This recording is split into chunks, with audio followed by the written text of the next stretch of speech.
عورتوں کو باندھ کر جہنم میں اوندا لٹکایا گیا تھا اور ان کے سر جو ایسے کھول رہے تھے جیسے چولہے پہ ہانڈی کھولتی، ان کے سر کھولتے میں نے دیکھا۔ میں کیوں نہ روؤں فاطمہ، ان عورتوں کا عذاب مجھے رلا رہا ہے۔ میری بہنوں، جہنم کا عذاب ہی کچھ جائے۔ حال یہ ہے کہ اللہ اکبر، اللہ اکبر، لا الہ الا اللہ۔ معافی چاہتا ہوں، اپنی بہنوں سے برا مت ماننا، یہ واعظ و نصیحت کی محفل ہے، اس میں حق بات کہی جائے گی۔ ناپاکی کے عالم میں بچے کی ولادت کے بعد 40 دن تک نمازیں چھوڑ دیتی ہے، 8 دن تک کے پاک ہونے کے بعد بھی ناپاک ہی بغیر غسل کے رہتی ہے، اور پھر ان کو گھمنڈ ہے کہ ہم جنت میں جائیں۔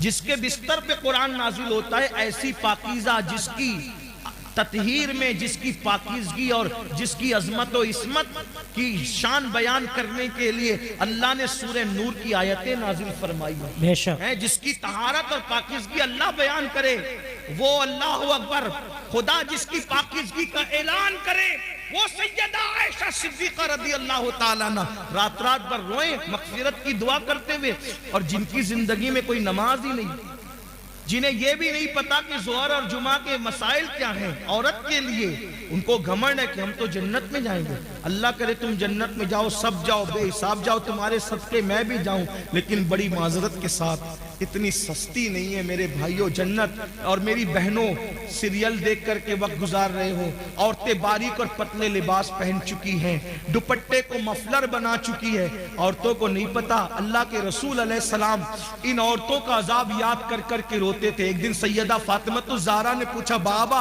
آپ گھٹنوں میں سر رکھ کے رو رہے ہیں؟ فرماتے ہیں، فاطمہ میں نے شب معراج عورتوں پہ جو عذاب ہوتے دیکھا، وہ یاد کر کے مجھے آنسو آ رہے ہیں، میں رو رہا ہوں کہ عورتوں کو حال یہ تھا کہ ان کو ان کے بالوں سے جہنم کے اندر اوندا لٹکایا گیا، عورتوں کو باندھ کر جہنم میں اوندا لٹکایا گیا تھا، اور ان کے سر جو ایسے کھول رہے تھے جیسے چولہے پہ ہانڈی کھولتی، ان کے سر کھولتے میں نے دیکھا۔ میں کیوں نہ روؤں فاطمہ، ان عورتوں کا عذاب مجھے رلا رہا ہے۔ میری بہنوں، جہنم کا عذاب ہی کچھ کم نہ تھا کہ جہنم میں بالوں سے باندھ کے لٹکایا گیا، اور کھوپڑیاں کھول رہی تھی جیسے چولہے پہ ہانڈیاں کھولتی ہے۔ تو پوچھا سیدہ نے، بابا ان کی کھوپڑیاں کیوں کھول رہی تھی، ان کو سر کے بالوں سے کیوں باندھا گیا تھا؟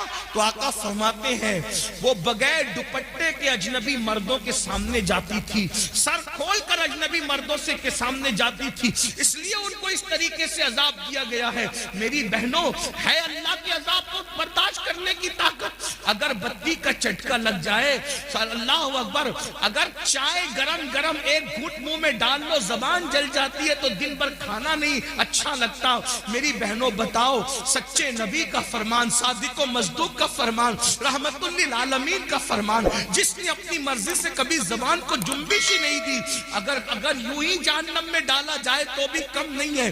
وہ جہنم کی آگ جس میں پہاڑ پگھل جائیں گے، اس میں عورتوں کو اوندا لٹکایا جائے، بالوں سے ہانڈی کی طرح ان کا سر کھولنے لگے، کھوپڑیاں کھولنے لگے۔ وجہ کیا؟ دوپٹوں کو مفلر کی طرح لٹکا کر بغیر دوپٹے کے یا سر کھول کر مردوں کے سامنے جاتی تھی، تو یہ حال ہوا۔ اب آپ سے پوچھتا ہوں، اے بھائی، تجھے اپنی بہن سے اگر پیار ہے تو اپنی بہن کو تو دوپٹے کی تاکید کیوں نہیں کرتا؟ اے شوہر، اگر تجھے اپنی بیوی سے پیار ہے، اپنی بیوی کو دوپٹے کی تاکید کیوں نہیں کرتا؟ اے بیٹے، اگر تجھے اپنی ماں سے پیار ہے، اپنی ماں کو پیار کے ساتھ دوپٹے کے لیے کیوں نہیں سمجھاتا؟ اور آپ سے پوچھتا ہوں، بغیر دوپٹے کے گھومنے میں کون سی فضیلت ہے، اور جو وہ سر کو کھولنے میں کون سی فضیلت ہے؟ اللہ اکبر۔ کل بھی اگر عزت ملی تھی تو سیدہ فاطمہ کے نقش قدم پر چلنے میں عورتوں کو ملی تھی، اور آج بھی ملے گی تو اسی میں ملے گی، اداکاراؤں کو آئیڈیل بنانے میں نہیں ملے گی۔ بہنوں سے کہتا ہوں، نہیں برداشت کر سکتی میری بہن، تم بھی اور ہم بھی، کوئی برداشت نہیں کر سکتا۔ توبہ کرو۔ تقریر کی محفل، واز کی محفل کا مقصد انقلاب ہے، تبدیلی ہے، توبہ ہے۔ کسی مرد کے سامنے سر کھول کے مت جاؤ۔ چچا زاد بھائی ہے، اس سے بھی پردہ کرو، مامو زاد بھائی ہے، اس سے بھی پردہ کرو، پھوپھی زاد بھائی ہے، اس سے بھی پردہ کرو۔ یہ جو دنیا کے آوارہ لوگ کہتے ہیں نا کہ پردہ کیا چیز چیز ہے، پردہ کیا چیز ہے؟ ہم نے کہا کووڈ میں تو سب نے پردہ کیا، کیوں پردہ کرایا؟ تو کہا جراثیم کے ڈر سے۔ میں نے کہا جب جراثیم کے ڈر سے منہ پہ ماسک باندھ کر کے پردہ کیا جا سکتا ہے تو یہ عزت کے لٹیروں کے خوف سے اگر کوئی عزت دار عورت پردہ کرتی ہے تو اس میں حرج کیا ہے؟ لوگ بڑی ہمدردیاں جتاتے رہے، جھوٹی ہمدردیاں کہ عورتوں پر کیا گزرتی ہوگی جب وہ منہ پہ پردہ باندھ کر کے گھومتی ہوگی۔